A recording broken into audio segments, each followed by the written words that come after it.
Hi hello welcome to Munni kitchen. ఈరోజు స్పెషల్గా పప్పు అనమాట. పప్పులో స్పెషల్ ఏముందని అనుకోవచ్చు, బుడంకాయలు. ఈ హైదరాబాద్లో అయితే అసలు బుడంకాయలు దొరకవండి. నేను ఇల్లందు నుంచి తెప్పించుకున్నాను ఒక ఫ్రెండ్ తోటి. నేను 2 కేజీ బుడంకాయలు తెప్పించుకున్నాను. బుడంకాయ పప్పు అంటే చాలా చాలా ఇష్టము. ఆ పప్పు డిఫరెంట్గా ఉంటుంది, చాలా టేస్టీగా కూడా ఉంటుంది. అందుకని దోసకాయల పప్పు అనేది స్పెషల్ అనమాట. దీనికోసం కందిపప్పును నేను ముందే నానబెట్టేసుకున్నాను. ఇలా నానబెట్టుకోవడం వల్ల యాసిడిటీ ఉండదు, పప్పు తొందరగా ఉడికిపోతుంది.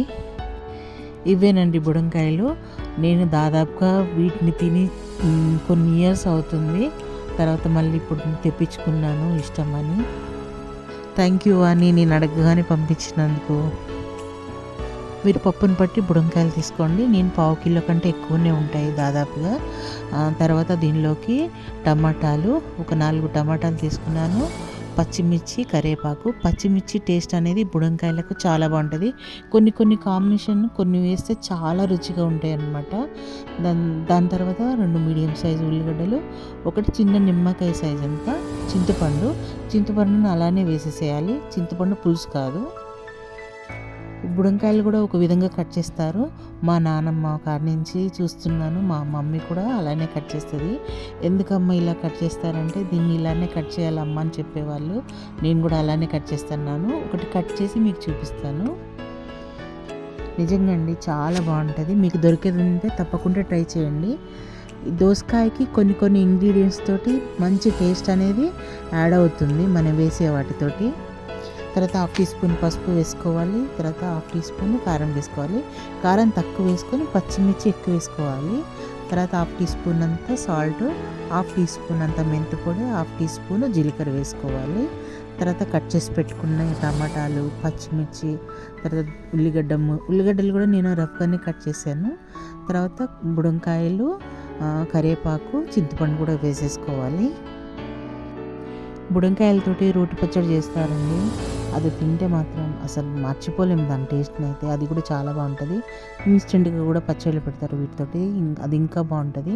తర్వాత పప్పు ఉడకడానికి కొంచెం ఆయిల్ వేసేసుకొని మూత పెట్టేసుకొని ఒక 5-6 విజిల్స్ వచ్చే వరకు పప్పునైతే ఉడికించుకోవాలి.